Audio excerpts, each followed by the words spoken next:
No dia 26 de abril de 1986, o reator 4 da usina nuclear de Chernobyl explodiu. Mas poucas pessoas souberam. Os líderes da ex-União Soviética... Primeiro as autoridades ucranianas se omitiram, né?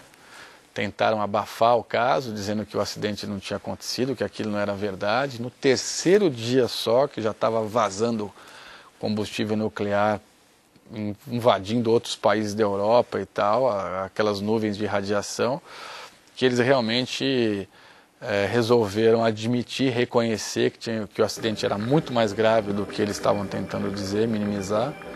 Nos 9 dias que se seguiram à explosão, a intensidade da radiação liberada foi 1000 vezes maior do que a da bomba atômica de Hiroshima.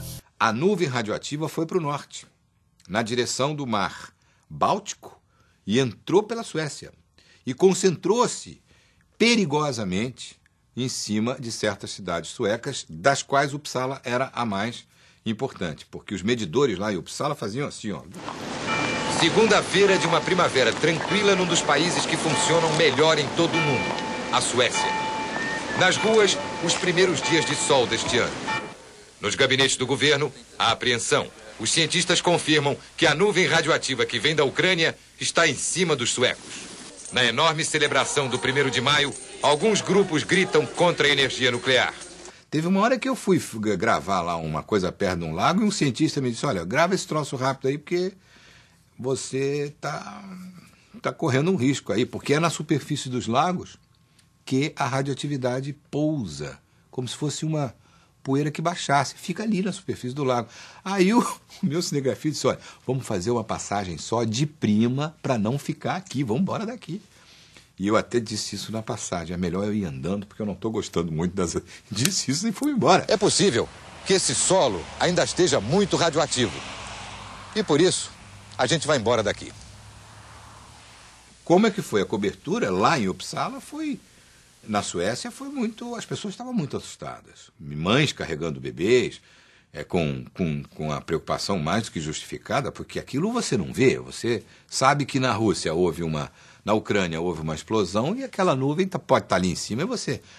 Na faculdade, fui lá filmar e os relógios estavam muito altos. Assim como existem as cidades fantasmas, aqui na Ucrânia existem as chamadas Vilas dos Resistentes. Essa é uma delas. O nível de radiação neste local onde a gente está é 20 vezes maior do que o limite máximo aceito pela comunidade europeia. Mas os 600 moradores da vila não acreditam em radiação e se recusam há 10 anos a sair daqui. Uliana. Seu Valério mostra na parede o retrato de filhos e netos que mudaram, mas não escaparam da radiação. E a gente ainda fez uma reportagem bem comovente com as mães de Chernobyl. Mulheres de maridos que morreram de câncer, crianças que morreram com câncer, vítimas de alguma forma da tragédia nuclear. E 10 anos depois, essas mães representavam ainda muita gente que estava desenvolvendo câncer por suspeita da radiação que vazou de Chernobyl. Então essas mães elas viajavam à Ucrânia e à Europa, elas tinham ônibus, tipo ônibus de Romeiro que vai para Aparecida, ônibus fretados, e elas viajavam dando palestra, fazendo protesto, pedindo ajuda do governo e tal. E a gente fez uma reportagem grande com as mães de Chernobyl, que foi uma coisa muito comovente, assim, a história de vida delas.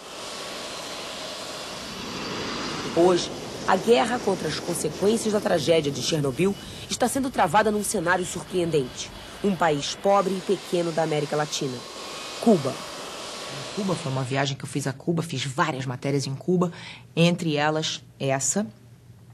E foi uma emoção muito forte. Eram crianças lindas, lindas, lindas. Aqueles russinhos bem lourinhos, do olho claro. E com uma carinha tão triste, tão triste, tão triste. Se morir, quero que seja contigo. E a paixão deles pelos cubanos, as enfermeiras cubanas, os cubanos como os latinos, e ao contrário dos russos, são extremamente carinhosos, né, calorosos. E aquelas crianças iam para Cuba em busca de tratamento médico, sim, mas também em busca de calor físico, temperatura e calor humano.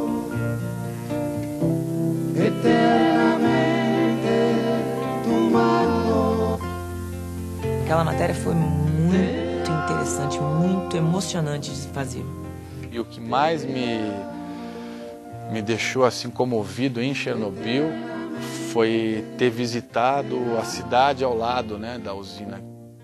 E o militar que acompanhava a gente tinha um contador, um aparelho que media a radiação na mão, e ele olhava e falava assim: vocês têm 2 minutos para ficar aqui. 2 minutos, estou contando agora. E apertava o cronômetro, e a gente só conseguiu entrar porque era inverno e a neve estava muito alta, e a neve ajuda a segurar a radiação no solo.